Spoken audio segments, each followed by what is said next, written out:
Hello and welcome to the Can Truman Make a Feature podcast. This is episode 1 of the podcast, recorded on Monday, October 14th.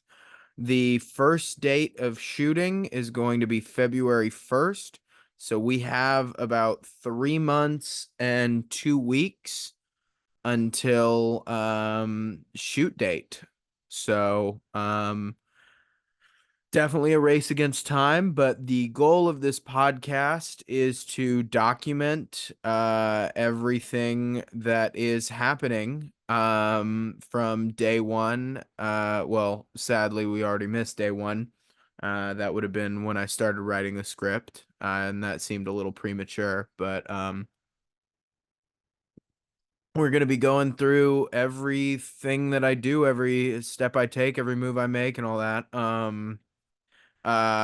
We're definitely a little late. I've been working on this for a while now, but it's about to really pick up steam.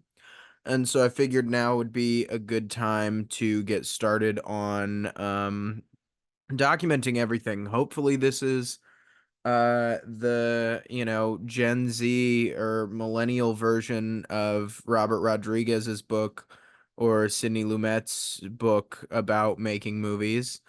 Hopefully this is informative and helps people who want to make their own indie feature but don't know how to, what to, where to, if they're ready to, and all that. But also hopefully it builds up hype for the film, builds up people who want to give me money for the film. So yeah, this is also a cash grab that will hopefully pay off in making me famous, or at least making me famous enough to get money for film number 2, which I have some ideas on already. Um, so I guess we'll start with the whole life story thing, and where we are today. I went off to film school, with the expressed life goal of beating Harmony Korine, um, who is one of my favorite filmmakers. And when he was 24, he released Gummo, which was his directorial debut. But before that, he had written the film Kids. Both of those had massively successful festival runs and are still massively successful to this day, very influential. And so I felt that there's a certain level of additional publicity that you get if you're like the new young guy on the block, because not as many people really care if you're a 40-year-old making a feature versus they really are like, holy shit, this 22-year-old just made a feature, right? And so I was like, well, Harmony Korine was the last person I know that was really the new kid on the block. And I'm sure there are other people. And so I wanted to beat that. And the way I was going to beat that is I wanted to write and direct 2 features before I'm 24 versus him writing 2 and directing 1. Which of course, I can't, I mean, knock on wood here, but, tonality and totality, I doubt will be anywhere near the success and influence of Gummo or Kids, but I would still be able to beat Harmony Korine if I had done 2 features before I'm 24. I am 24 now, so a little late to the game, but there is a chance I could have this all done before I'm 25. I doubt it. We would have to be real fast on the editing. But that's where we sort of started. So I went to film school and studied film and dramatic writing. I double majored. Met a lot of really wonderful people. I made some really great short films, and I even made a pilot that I'm still editing. It's a whole ordeal.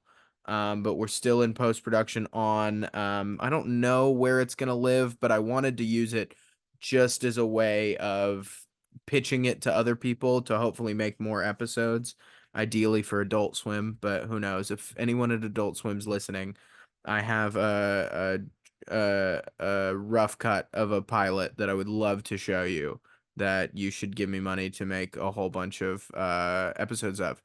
Um, so then during film school, I wrote two feature films. One of them went on to place at both well, I don't think place is the right word. I got a semifinalist and a quarterfinalist. One at the Los Angeles International Screenplay Awards. I can correct that if I said it wrong. And the other one was at the Screencraft feature competition. And this was a film about a serial killer, really brutal kills, works at a diner. My next film that I wrote was a film called Cop Dog. And I don't want to say too much more on that one because whenever it's made, it's going to be my magnum opus. This is my The Man Who Killed Don Quixote. This is my Megalopolis.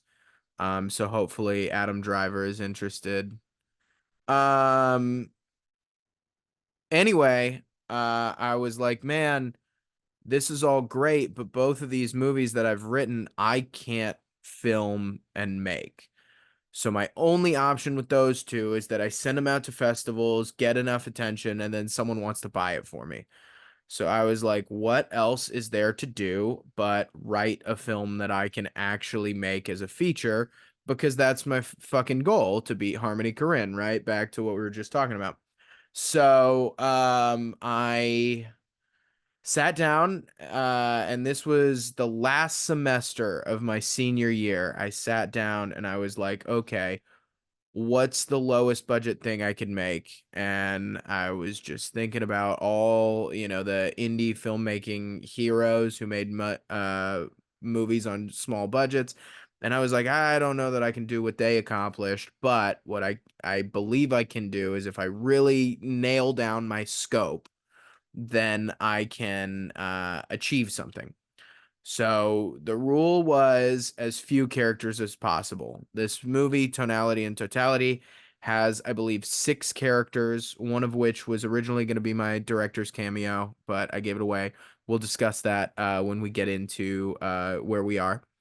Um, and then minimal locations and cheap locations. What's one of the cheapest locations you can get? A house. Everybody has one. We can find one somewhere. So we're gonna shoot all of it in one house. There are 2 scenes that take place in the street leading up to the house. Other than that, it is all inside of a house. Um, and yeah, I from there tried to come up with an idea, and there's this meme sort of thing, which is kind of where my last short film came from, about a really fabulous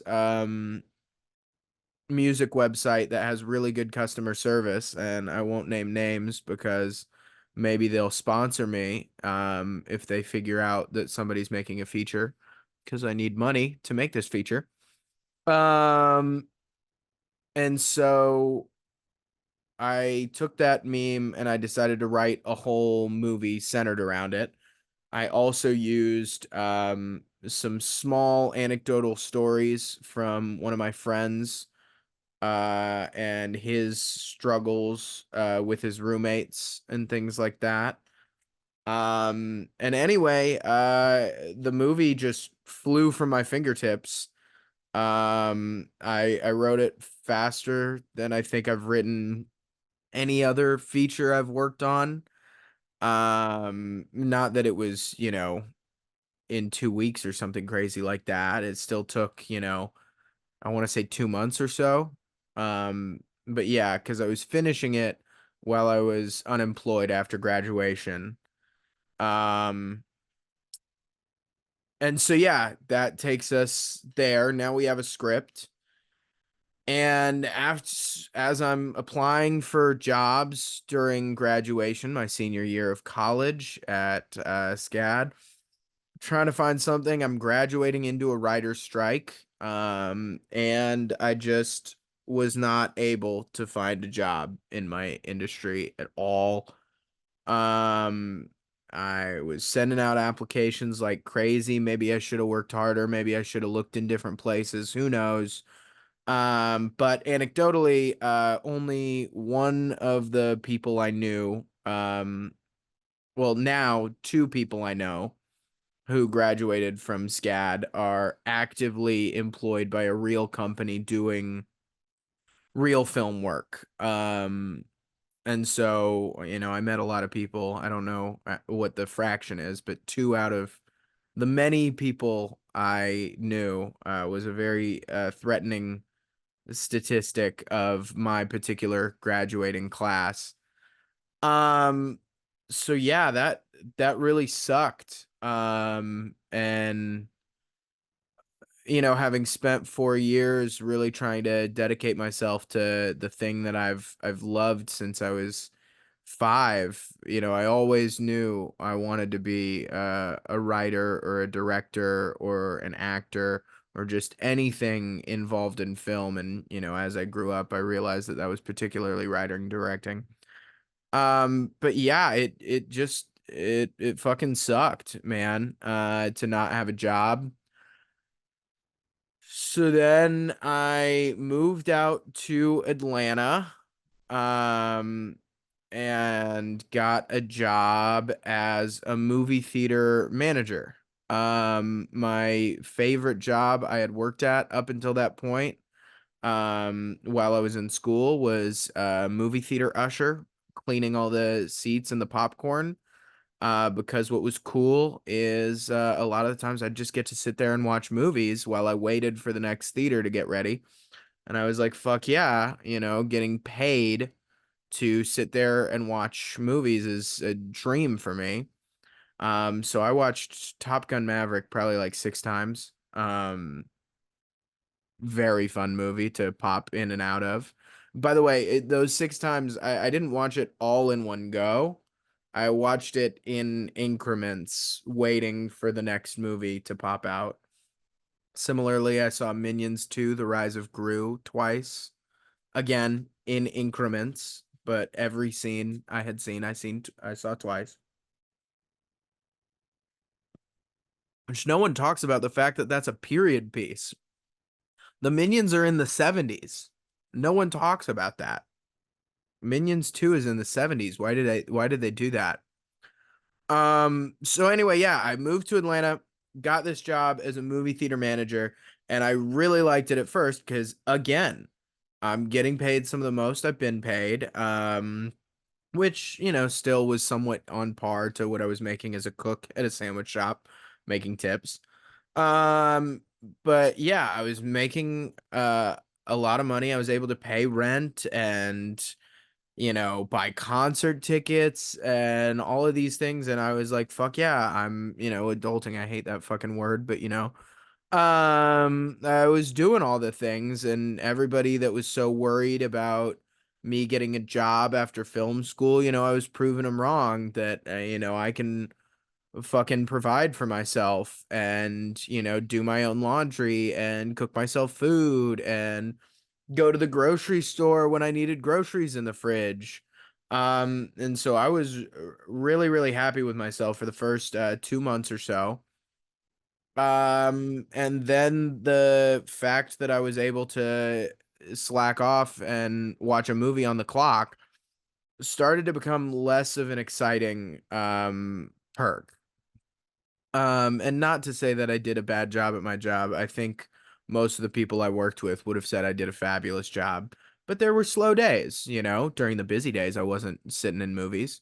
But on a slow Sunday when we had like 20 total people in the whole theater, yeah, you pop into a movie, watch it. I saw The Beekeeper there. Beekeeper was real fun to watch. Um, Dune Part 2, I also saw. That movie was sick to see on the clock. um, but yeah, so I really appreciated that I, was getting paid to do very, very easy work. Again, I thought I was particularly good at it, and I really tried my best to be a nice manager and help people out. But yeah. So after a little while of that, though, I um it stopped feeling cool that it didn't matter what I did, and started feeling really, really shitty that I didn't care um about whether or not this movie theater made $1 billion or if they made five, so long as, the paycheck cleared at the end of the month or at the end of every 2 weeks. And I cared about my employees for sure, and the people I worked with, and I never wanted to mess them up. And I did my best to work for them. But yeah, the fact that I felt like if I walked into the movie theater on a slower day and just sat in a movie, no one would notice. That sucked, man. Thinking that I went to school to, achieve something and do something great, and now I wasn't using any of the skills that I studied 4 years for. Yeah, I started getting pretty depressed. I was working long hours there too, pretty regularly. I ended up working like 65-hour weeks or so. I did not get to go home on Christmas. I was able to negotiate for Thanksgiving, and I got a whole week off for Thanksgiving. But I was like, man, this it's cool to not have to do that much work, but it sucks all the time sacrificing I'm making for something I really just don't care about. And it doesn't matter to me. And at that time, while I was depressed and working long hours, I also was not being a particularly grand person to be around. Um, just kind of miserable and, going to work, going home, playing Fortnite, and that's about it. And so during that time, I also went through a breakup. And during that time, we figured out where we were going to live now because I couldn't afford an apartment in Atlanta by myself, even on my movie theater salary. And I also didn't want to find a new roommate just to keep this movie theater job that I didn't even want anymore at this point. And I just wanted to do something. And this was robbing me of all my time to work on creative pursuits and passions. And maybe I could have done better at not coming home and playing Fortnite and instead applying to jobs or working more on this movie. But yeah, just no. So I decided to move back home and live with my parents, which is this is the bedroom that is my bedroom from, well, technically we moved here while I was in college. But yeah, this is a bedroom that I lived in during COVID. Um it's currently housing some posters from the movie theater, which is sick. I got Poor Things back there too. That movie freaking rocked. And Alien Romulus freaking rocked, but honestly, I think the posters are cooler than the movie. And that's not to say anything slight against the movie. It's just to say that these posters are absolutely fucking sick. Um, and around that time, while I was moving back home, I'll show y'all this. I decided to start using my calendar. Jerry Seinfeld, I think, is the one who talks about it, and he says that, oh, that's a bad one. No, it's there. He says that you should be creating something every day if you're an artist. And I realized I hadn't done that in a while. So my last couple of months living in Atlanta, I really tried to dedicate myself to, creating something every day, and it didn't matter what it was. And so that's what I just showed you. The X's are which days I actually made something and which days I didn't. And I was getting a little better and better. Sorry, I'm gonna put the calendar back up.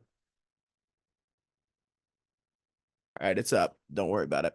I was getting a little bit better, and it did make me a little happier, but it still wasn't quite enough because I still had to go into work every day and do all that. And, regularly my bursts of creativity would be, killed by some overtime weeks.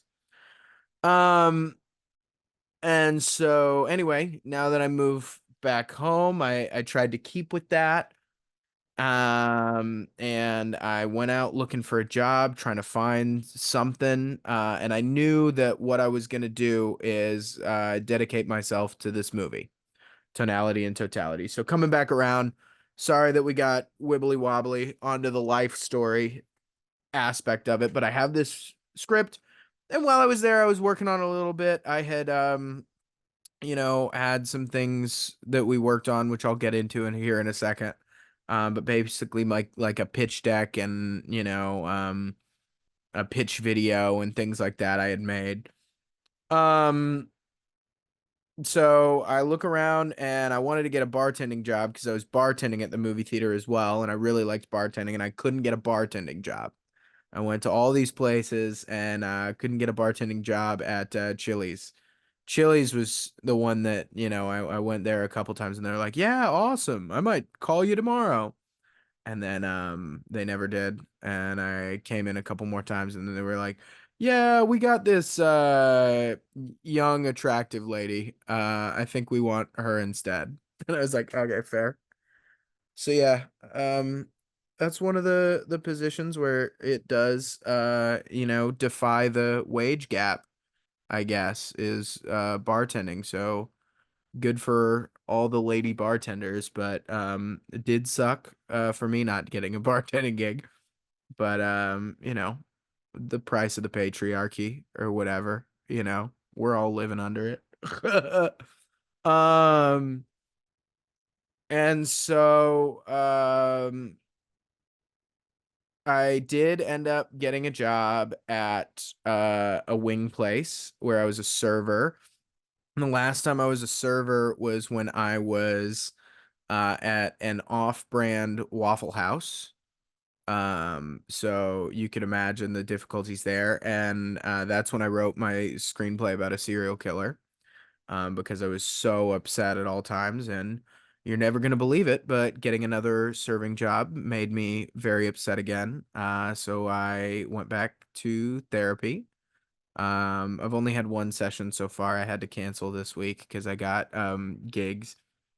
Um, but hopefully that turns out well. Therapy hasn't been awesome in the past. No shade to my other therapists, but just wasn't what I was looking for and wasn't all that helpful. But my new guy hopefully is more helpful. Um, yeah, a lot of personal information here. Sorry, you guys want to know about the film. So let's get into it. While I'm working at Pluckers, let's show y'all for the couple of weeks I worked at Pluckers. I think I worked there for a total of about a month. These are all of my tips, and these are all going to Tonality and Totality. All of this is to that. And also, luckily, they liked me enough to possibly consider me for a trivia host position. So hopefully that turns out well, where I will be getting paid solidly for a 2-hour gig to host trivia, and I love hearing myself talk. And I will take these gift cards that I'm gonna get, and rather than enjoying a lovely meal at this wing place, which I would love to do, I'm going to take that gift card, put it in that bucket too, and those are going to be how I feed my crew. Because if I'm doing it every Wednesday, and let's say I'm starting November 1st, that's 1, 2, 3, 4. So that's $100 right there. 5, 6, 7, 8.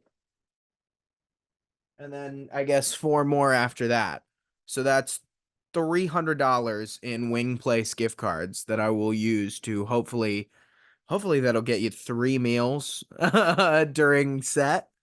And maybe I'll talk to them hopefully about funding the film as well. So I also started doing some freelance grip work and stagehand work through IATSE 205 and other avenues. Very, very proud to be working with the union. I'm not a union member yet, but I do intend on joining the union soon, whether that be 205 or the film union in Austin.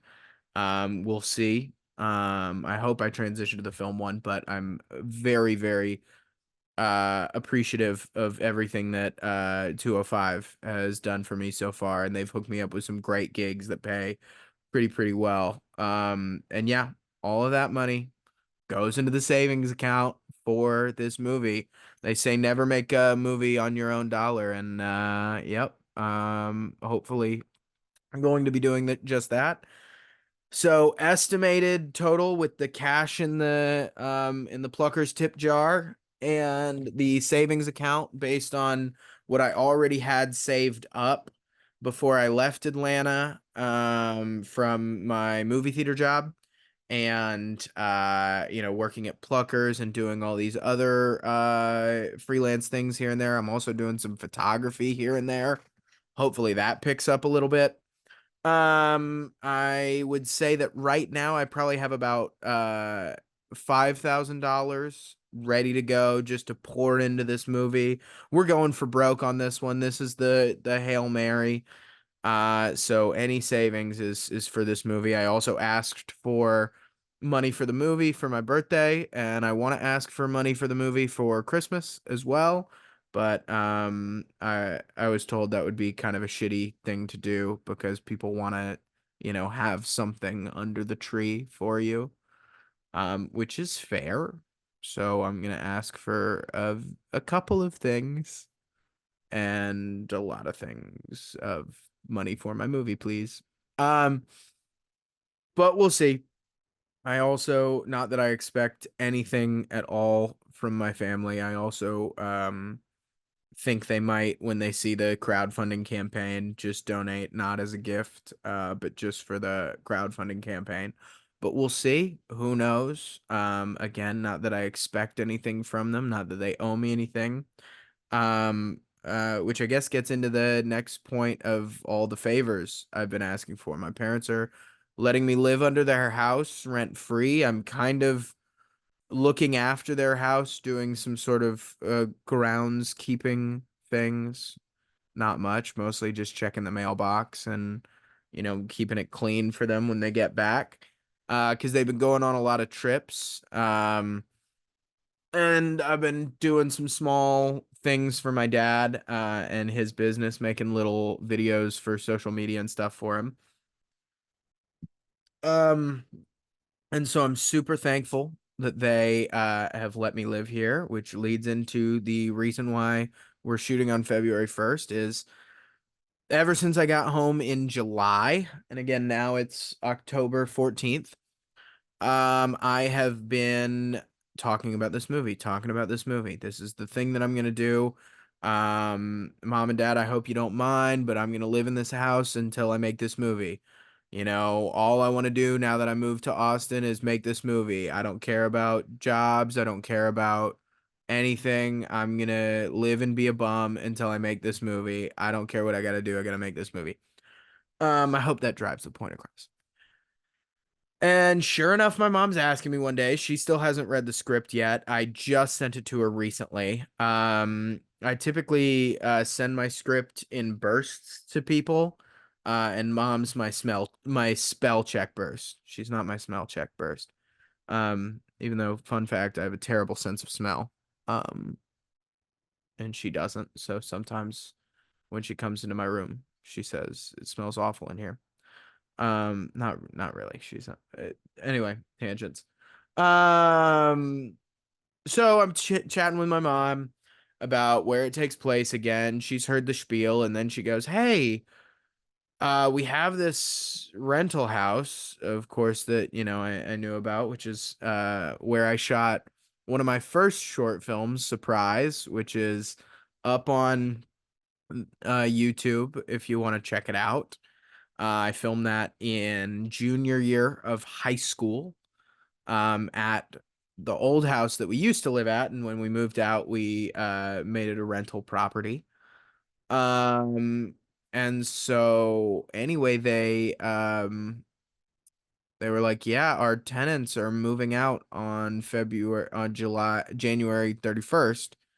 Um, what if you shot it at our house?" Um, and I was like, "That would be fucking phenomenal. I would love that. That would be incredible and would save me a whole bunch of money in the budget." That I was going to use to rent an Airbnb or something like that, which would have been very expensive, which is how a lot of my friends filmed their senior theses, and I'm trying to film for a whole month. So renting an Airbnb for a whole month would be crazy. And then also the house needs to look desolate. So a house that is empty, like someone just moved out of it empty, is ideal. And so I was originally going to contact real estate agents and things like that and see if they would let me have a month of their house for, double the rent for 1 month or something like that. Um, and sure enough, my parents kind of offered, but they were also like, "We want to know what's going on." And I was like, "Well, the movie involves someone painting in the house. It involves us breaking the front door, and it involves us smoking in the house, are all essential parts of the film." They weren't thrilled with those ideas, needless to say. And we had a long conversation, and after much negotiation, they said, the negotiations aren't over. We're still going to need to talk about each of those things and how you plan to achieve them. You're going to need to show us research and evidence of what you plan on doing and what's fair. And I was like, that's totally fair. This is, one of our most expensive assets as a family financially, right? So I can't just go up in there and fuck around in there. I need to treat it with the respect it deserves. And yeah, leaving a house to a 24-year-old and all his buddies to go and smoke in and break doors. Yeah, I can understand why someone might not want that to happen. Um, but my parents, as wonderful and as generous as they are, said, assume that it's a yes. So technically right now we still don't have an official yes, but I know the official date and I'm gonna whatever I have to do to meet their demands. I'm gonna meet them and we're gonna see what we can do. So I've started doing research into those three things. So I guess that's where we're at right now. What other things have been completed for the film, right? We've got the $6,000 that I've raised. We've got the house. And once I figured out the dates, I immediately called my people. I called the first person I checked in with was the producer that I worked with on my previous short film, a good friend of mine. And I don't know that she's going to be able to work on this one. She seems to be quite busy right now, and she lives in Atlanta right now. And this is a huge time commitment, big thing to be working on. I probably need to call her in a little more depth and chat more. Maybe we'll do that on the podcast live, maybe not. She might not appreciate that. Um, and yeah, so we might not have a producer on this one. It might just be me, which is exciting and scary. Which speaking of, let's discuss about the timetable thing here. My last short film, Star Students, was a 15-minute short film, and we made it during school. Where I did have other classes, but the main goal was to make this movie. And that was during one semester, so about 2 months for that one semester. Then we took the 1 month break to keep working on it over winter break, and then when we came back, we shot it the first weekend. That was a 15-minute short film, and we were busting our ass for that one, trying to produce the hell out of it. And we shot in my house, so we didn't have to find any locations. We shot at the school, so the location was covered there. We rented school equipment, none of our own equipment on that one. So that was an easy budget there. And yeah, I had a whole team of people living in my city, including this producer that I'm, referring to. And yeah, it still was a struggle. So now, under approximately the same timetable, I'm going to be making a 1 hour and 15-minute feature film.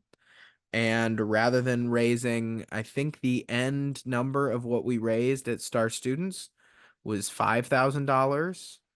Now I'm trying to raise about $30,000, and I have six. I have $6,000. Um, yeah. Um, it's gonna be an undertaking, and I'm very excited for it. Um, so who else did I reach out to? That was the first person I reached out to, and then I reached out to um 4 people. I reached out to the DP for Star Students, my friend Michael Margarahan, and I also reached out to my friend Roberto, who had mentioned before when I had talked about it that he would like to DP this. So we've got the tale of two DPs.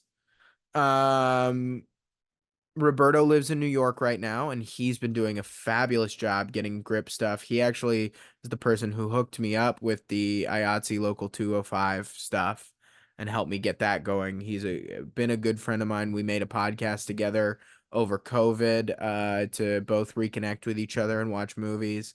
And has definitely been yeah, hands down my closest friend from Austin High.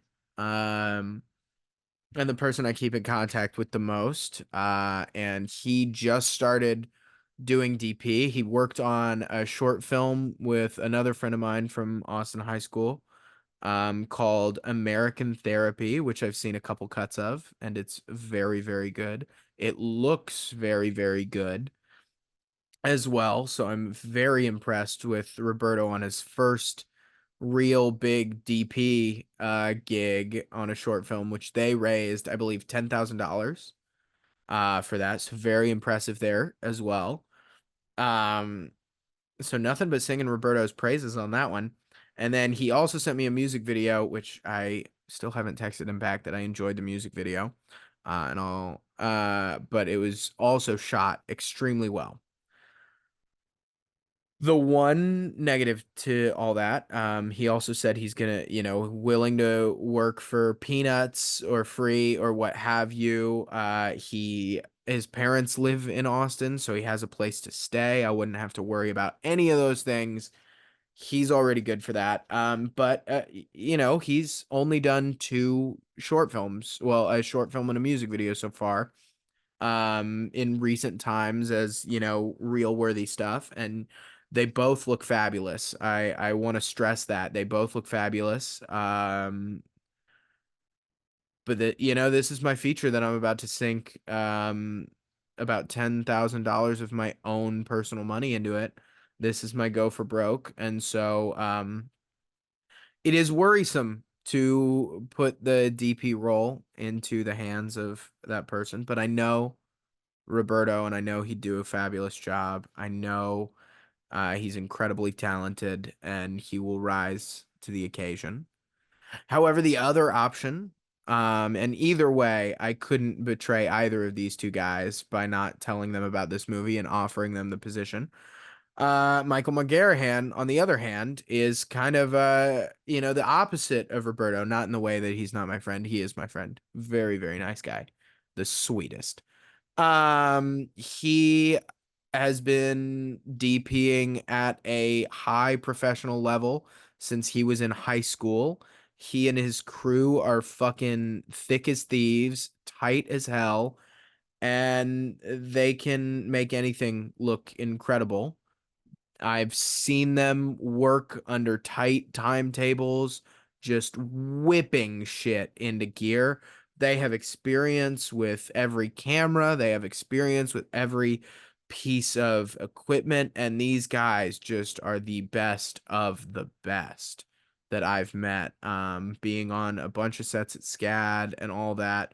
There were a lot of very, very talented people, and I really do firmly believe that Michael and his team are the most talented that I worked with. No offense to anyone else. There were, again, a lot of very, very talented people. And so that's what is exciting about that. And he also has a lot of his own equipment. We could very likely shoot this whole film on just the equipment that he personally possesses, which would save us a lot of money there.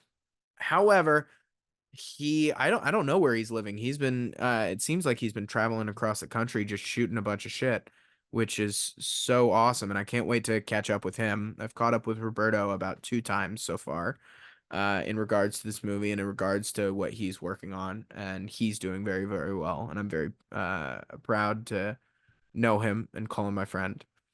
And anyway, Michael might require definitely will require housing, which luckily we're going to be shooting in a house, and my parents said that so long as no one is ever alone in the house without me, they can live there on air mattresses and things like that, so that's all exciting. But what if I have to fly him out? Do I have, $1,000 for a round trip flight from wherever he is? What if I have to pay for his road trip? If that's $200 for his gas station stops or, $500, whatever it is, and snacks and food, what if I have to pay for all that? And what if he has rent to pay and he's like, dude, I would love to work on your movie, but I can't do it if I can't make rent for the month of February. So what if I have to pay his rent for using him for all of February? That's all worrisome stuff, but very possible. I think he's nothing but worth it. However, I don't know that I can get those amounts of money for him, and or if he wants to bring his own first AC, which I'm, even suggesting that that might be great. So it's the tale of two DPs. I'm gonna talk to Michael, see where he's at, and then we're gonna hopefully sit down with me, Michael, and Roberto, and hopefully they can just introduce to each other and be friends because they're both awesome people. And we're gonna figure out what's the right scenario for both of them. And I know Roberto, and I know he would work as the PA on this film if I asked him to. He's such a sweet, good friend of mine. But then again, I also don't want to rob him of the possible opportunity of making this film. And I know he doesn't think that way. And I know he wouldn't even blame me if I just said, "Hey, Roberto, I don't trust you yet," which that's not true. I do trust him. Um, and yeah, Roberto, if you're listening, I love you, and he he has a spot on my film no matter what and I will figure something out for him. But I do hope, if he ends up being second AC or what have you, he's not disappointed. If Michael is ready with all his crew and all that. But then again, we'll see. Who knows what's gonna happen? And there's no use fretting on that. But that is one of the things I've been fretting on. Is I want to work with my friends and help my friends out. And I luckily and am very thankful to have a lot of very talented friends who all want to help me. So that goes into Melissa and Quinn, the fucking power couple that I met in a documentary class. And as a joke, they were talking about how everybody's always asking them to do sound and lights, which is what they do. Melissa does sound and Quinn does lights. And they're always like, we need a gaffer, we need a, last minute. And they're like, we don't do last minutes anymore, which they had very much earned the right to say that. Which truthfully, I think they were still doing last minutes for their nice people. And so I joked and I said, hey, I'm going to last minute y'all. And y'all are going to work on my film. And they were like, you know what, Truman, for you, great. At this point, they didn't fucking know me, really. We had one class together, and it was a documentary class where we were showing these silly documentaries. I made a documentary about fish that will never see the light of day. Because I decided to just use copyrighted music because fuck it. But I did steal a lot of shots from that fish doc to put in my director's reel. So if you want to check out my director's reel, that's also on YouTube, Truman Matheny director's reel. Maybe I'll put links in the comments and things like that. But maybe I'll be posting this to YouTube. Who knows right now? I'm gonna figure that out right after I get off. And these two cats said the sweetest shit to me that I had ever heard. And I hope it doesn't come across conceited now that I'm sharing it with Zoom. But they basically said, we're there. We're not worried about how much money we're gonna make. We're not worried about what sacrifices we have to make. We want to work with you, and we loved working with you on the last projects we worked on. And they went so far as to say that they thought I was one of the more talented people that they worked with at SCAD, which meant the entire world to me, that they said that. You know, again, to put it in perspective, going back to the feelings I was feeling in Atlanta, I didn't feel like the most talented person anyone worked with at SCAD. So hearing that from them, that they really did feel that way about me, meant a lot. It was very, very sweet. Um, and yeah, they just said yes, no matter what, yes. So I now have one of the most talented sound designers I've ever worked with, and I think she's also going to end up editing this project too, which she edited Star Students, and we fought and fought and made a better film because of it. And I love the way she edits and the way she views story. And Quinn is just a master at harnessing light. These are the two people actually that are working in the industry right now. I didn't know Quinn was until I talked to him, I think yesterday or maybe 2 days ago. But he is working for the chocolate guy on TikTok, and I'm sure he's doing a fabulous job because he does a fabulous job with fucking everything. I've seen a bunch of lighting people, and a lot of them, either don't speak up when they need to light something a certain way or just do what a certain person tells them, or don't have the ideas of their own or what they want to do. And no offense to any of them, they have great and they turned out great projects. But everything needs to be intentional, and Quinn's the type of guy that's going to bring the intentionality, think through things, and really get there. And he and Michael just fucking hit it off immediately. I was like, "Hey, Michael, this guy who you've never met, he's gonna be the gaffer. If you want to meet him." And they sat down and just fucking clicked. They're both gearheads. They know everything about every piece of equipment. They are on their stuff about, harnessing light and sound to make the, most wonderful picture that they can. So that was so wonderful that I got to introduce those two guys.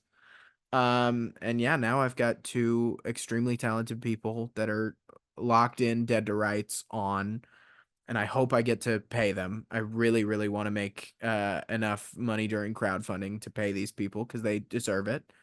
I don't think I will come close to minimum wage, but I really hope I'm able to give them 100 or a couple $100 on the way out to say, you worked tirelessly for a month, well, 2.5 weeks on something, and you deserve to be paid because they're about to give me just their all on this. I know them. They're all going to do a fabulous job. And so I hope I'm able to raise that kind of money. But we'll see. And it's really, really wonderful and sweet to know that Melissa and Quinn would do it for free for me. Then the other people I've contacted are I contacted two or three actors who I like working with. One is my friend's dad, who had an incredible performance in the film Tremors 4, as the opening kill in Tremors 4. In the 80s, or I think the 80s or 90s, he was a personal trainer in LA, where he was also an actor, and he worked on some real stuff. And then he quit all that to work at Costco to be a good dad, provide for his family. And anyway, my man Neil Kopit is officially on board. He said, name the time and place. I would love to, send my talents. I'll call off work. Or no, he told me Tuesdays and Thursdays were his off days, so I need to meet that. So he actually didn't say whenever, wherever. But yeah, so we will be shooting his scenes on Tuesdays and Thursdays. He's going to be playing the Freemason, the bad guy of the film. I think his name's Hunter, and he's going to do so well at that. Very intimidating, very scary guy, when he wants to be, but also very, very sweet and funny. And so that officially gets my buddy Gabe, his son, a producer credit. So Gabe, for contacting his dad for me, gets a producer's credit, 100%. He's going to get the bottom producer credit. He's also currently convinced that he's going to play one of the leads, and we'll see how it goes. I hope he surprises me in the audition. I hope he lands the part in all my heart. But he also works lighting and stuff like that, so he also would do a fabulous job as a key grip or a grip in general. And he's already said he's on that, gonna do it. And then I'll probably, when I'm done with the movie and when I finally do decide to get a real person job that can pay bills, I'll probably be moving in with him. My good buddy Gabe Kopit. Shout out him. Matthew Kaplowitz, my other good buddy, uh, who one of my director's trademarks has been to put his name in the credits of every film I worked on, hidden somewhere, even when he doesn't work on them. So I think he was the beverage manager of a film recently. Um, and yeah, ongoing bit. That's a director's trademark. Another one that I think I'm gonna bring back. I don't think I did it in Star Students. But I think I'm gonna bring back misspelling my name somewhere in the credits. That was a good director's trademark, and I think I'm gonna bring it back. So we'll see about all that. Um, where else am I going with it? Oh yeah. So then I reached out to the other person who no audition is getting the part. I had written myself in a little director's cameo, the second telemarketer who's only in it for one scene, just a phone call, never seen on screen. I decided to give that to my good friend Malia, who was the star of Star Students. She did an incredible job, some of the best acting I've ever seen, one of the best actors I've ever worked with. She just fully embodied the character and went to some really dark places for it. And we got her to cry in one scene, so fuck yeah, made Malia cry. We abused her during the filming, and she had to walk around with cold SFX makeup. The whole film, everyone's yelling at her and being mean to her, and she just had to play the sad sack the whole time. So good on her for being the sad sack. And the only other time I've worked with her, she was also the sad sack. This time she's not going to be a sad sack. So go Malia, getting some dubs. But yeah, I think she did joke that I just like to torture her in my movies, which is so not true. But she's wonderful, does a great job. So she's going to be the second telemarketer. I wanted to work with her again, and for Star Students, she actually took what was originally written as a male role, which I've started to try and whenever possible only write roles without pronouns whenever possible. Um so that then, it can be up in the air, but this is a movie that really does need to be about dudes in a dude house, because that's part of it is the, jokes about like, men can live with just a folding chair and a TV and be happy. And that's what this movie's going to look like. Just a folding chair and a TV in a living room type of thing. And so, yeah, it is sadly on this one, I can't gender, blind cast, but who knows? There's also the possibility of, a non-binary person coming in and knocking it out of the park. Not that they would have to, I mean, everyone has to knock it out of the park to be an actor, but not that this person would have to overcome anything to be in the movie. But yeah, does need to be a masculine energy coming from this house in all orifices and all that. Um, where else am I going? Oh, I reached out to my good friend Aaron Donahue, another very, very talented actor who I have worked with before, and he does a fabulous job. I also saw him in these little one-act plays that he did a great job. He's in a comedy sketch group called Mazel Tov Cocktail Collective, and he and Malia and Gabe also were all, oh, and Melissa and Quinn were all at the Zoom reading of this script that I had to gauge interest and see what people thought.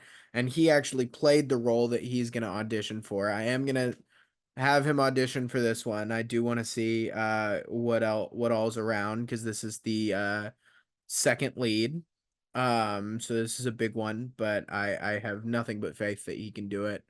And I very much think he's going to be the right person for the job.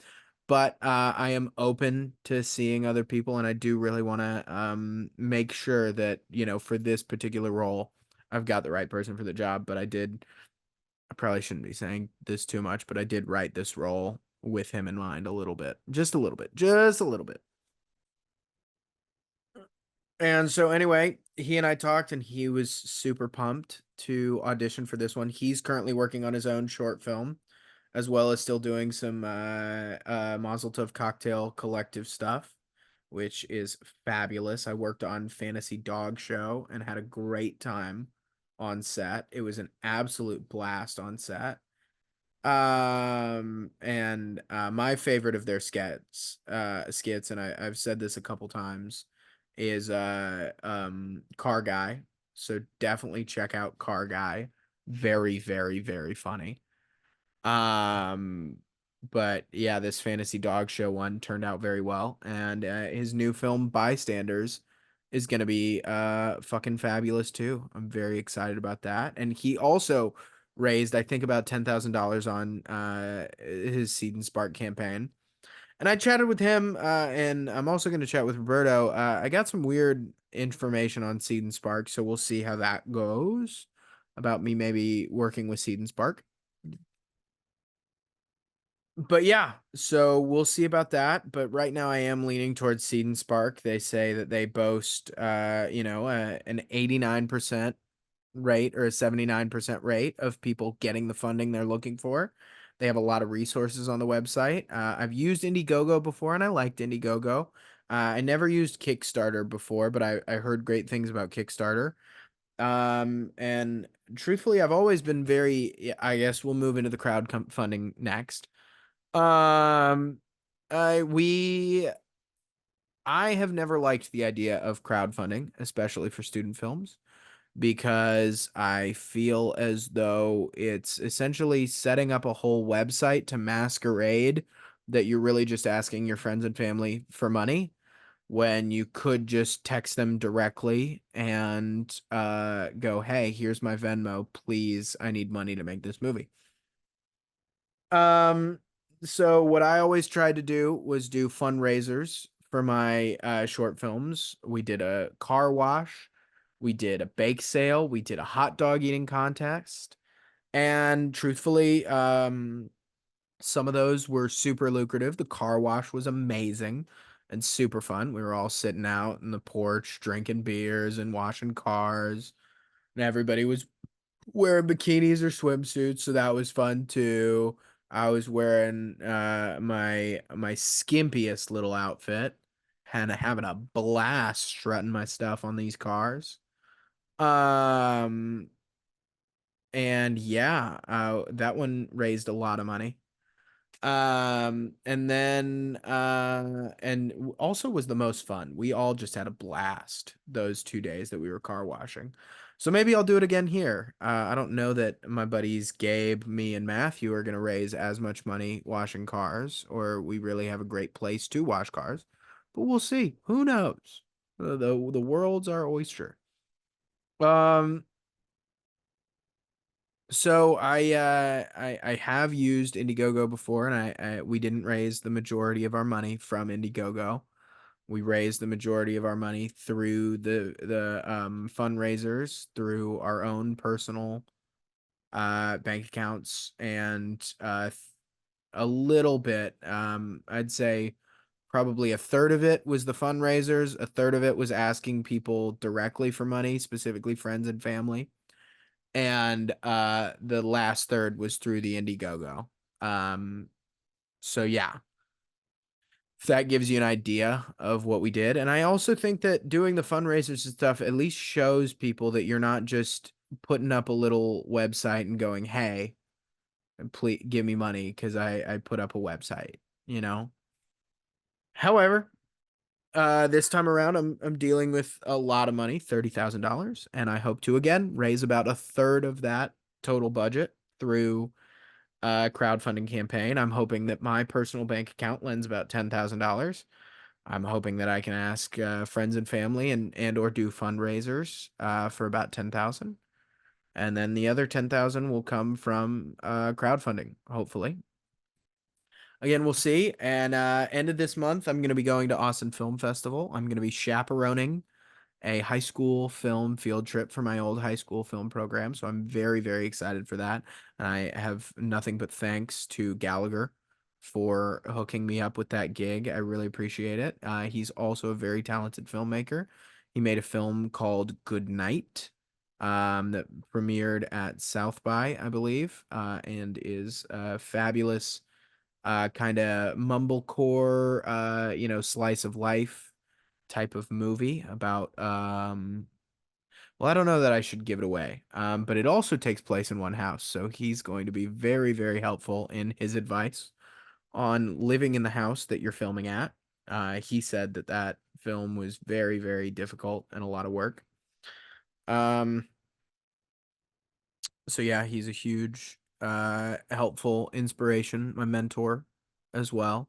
I'm not sure that he sees himself that way, but he is possibly my mentor, my number one mentor. Who knows? But I'm also possibly going to be reaching out to him, seeing if maybe this film will be a good what's it called, learning opportunity for his students. I'm hoping that maybe some of those students become PAs for me, of course, for free. But I'm also thinking that I'm going to pitch to Gallagher, and who knows if he'll take it or not. Me coming in to speak with the class a couple of times throughout the making of this project, so that then maybe they can be involved in the pre-production to see what it's like to make a feature. I know that would be cool when I was in high school, but then again, when I was in high school, I also probably would have been like, "Hey, dude, you're distracting me from working on my own film that's going to be a fucking masterpiece and premiere at South by," which none of them did. None of them were masterpieces. I do look fondly on Surprise and Stage 7 Acceptance. But yeah, no, they are uh, high school short films. Not Sundance winning short films.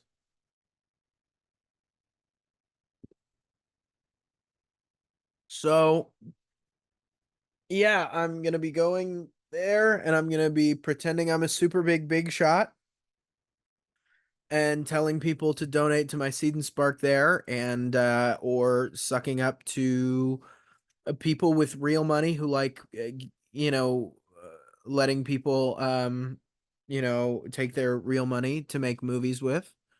So hopefully I find someone there. I think I might lie and say that I have a movie playing there.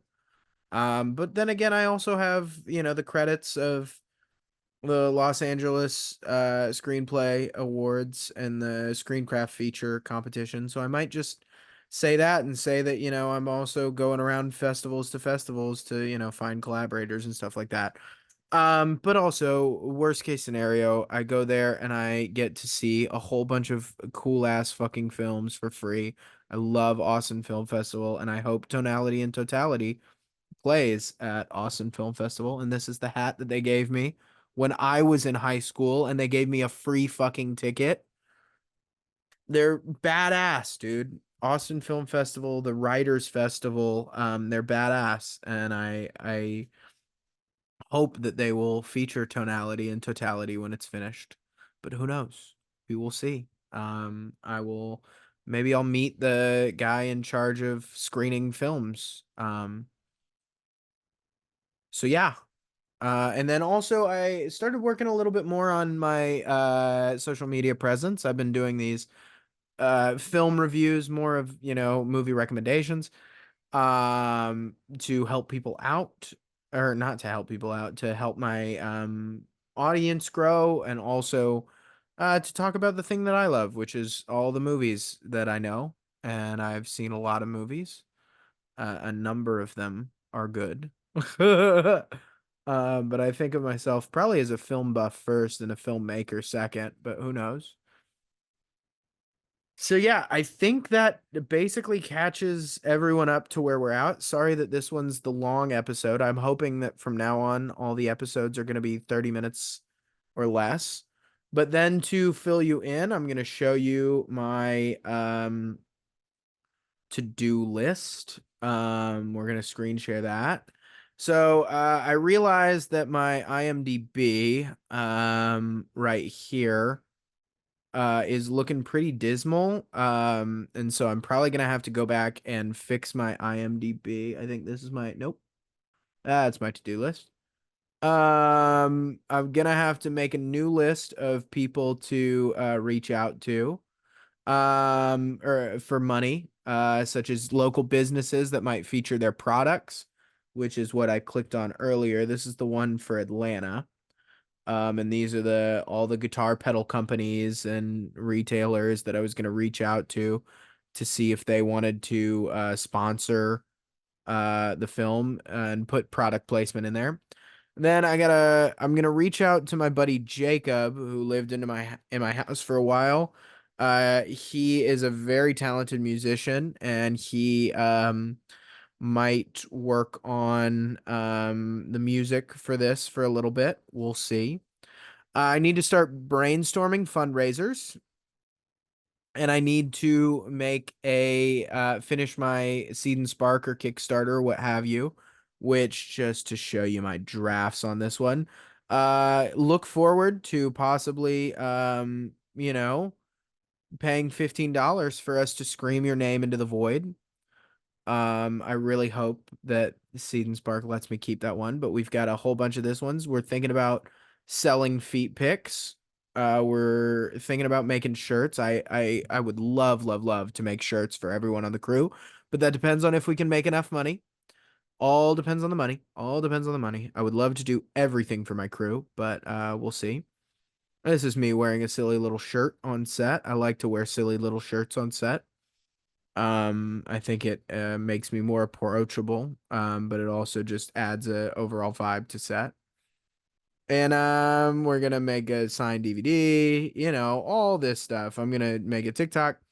We've got the project page over here, the story. I wrote all this stuff, and my mom's gonna read through it and let me know if it sounds good. I tagged my social medias and all that. They didn't let me put my TikTok on there. We've got my pitch video that I made. We've got this little image.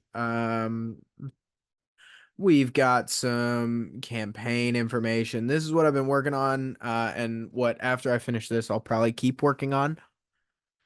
And yeah, we're gonna keep working on that. So that's on my to-do list. Let's see what else is there. I gotta go measure the door, because what we're probably gonna do is we're gonna take the door off the hinges, replace it with a fake door, and then break the fake door.